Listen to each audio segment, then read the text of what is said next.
class. Alright, so here just now I was explaining here in part 1. W is positive, so delta Q will be positive.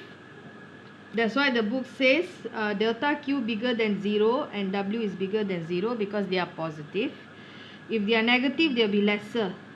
Okay, and then of course work done by the gas on the surrounding is positive W, and then isothermal expansion because volume increases, and then heat supply enters the gas is positive delta Q. Okay, right. Okay, let's see work done on ideal gas. Work done on ideal gas, that means from this word I know W is negative, I know V decreases. Okay, that means it's compression.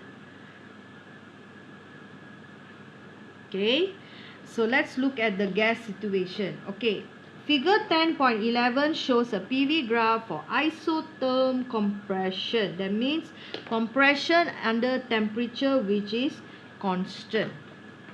Temperature constant. Temperature constant means delta U is equals to 0. Compression means volume decreases. W is negative. Okay, alright, so let's look at the graph here. This is a graph, this is the curve, and then if you see the line shows that the state of the gas is from VI to VF, from this point to this point. So this point will be VI PI, this point will be VF PF.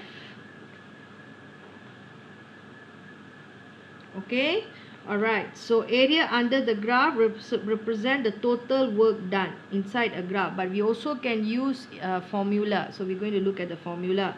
So the formula is still the same class, same formula as this now. Okay, if you look at the formula here, nRT ln VF over VI is the same. PI VI ln VF over VI is the same.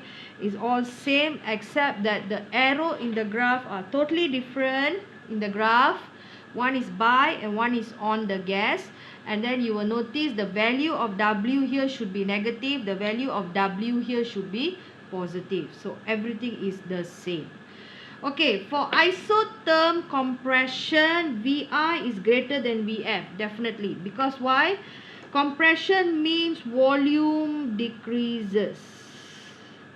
So definitely VF will be smaller than VI.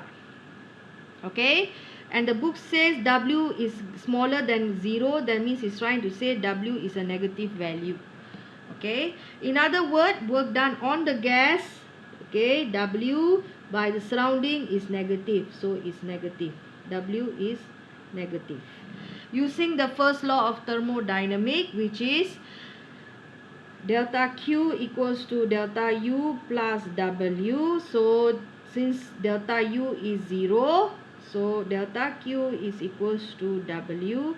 Since W is negative, so delta Q must also be negative. Okay, alright, so that is what the book is trying to say. Okay, alright, so the formula will become negative delta Q equals to negative W. Alright, now next, from equation 4, delta Q is less than 0. Okay, since W is less than 0, so therefore work done on the gas,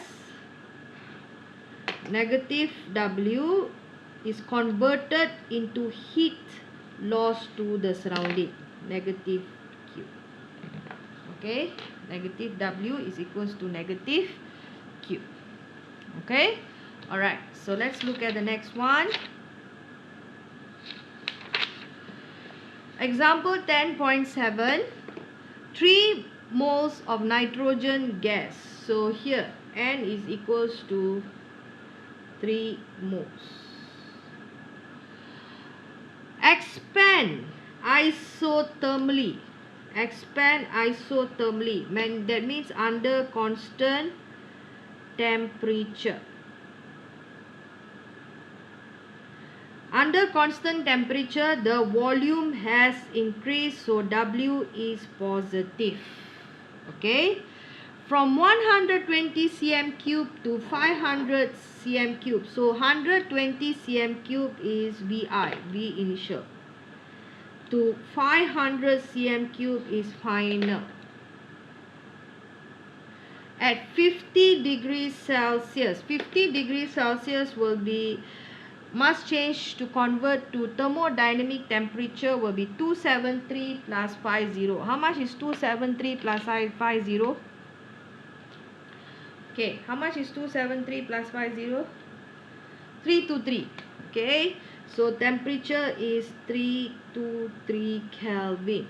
Calculate the work done by the gas. So the keyword already tell you that the W is a positive W. Okay, so we can use any of this formula. Okay, we know our N, we know our T, we know our VI, we know our VF. So we know our N, we know our T, we know our VF, VI. We can use nRT ln VF over VI. Okay, so that's what the book use, nRT ln VF over VI. Substitute the value and you get your answer. Okay, alright, so that is all class under isotherm process. Okay, so today what did I teach you all? I teach you all number 1 and number 2. Describe the isotherm process of a gas. So you notice when I was explaining this now, I was actually describing every particular words I was describing. Okay, so that is what your learning outcome wants you to do. They want you to describe each process, which are always, if you notice, I've been describing everything. Okay, very particular. Okay, use the equation for isotherm changes. Okay, this one we will do later questions, because you might understand past years are everything together. So I will going to give you some homework for this. Alright, so that is all for today's syllabus. Okay, that's it.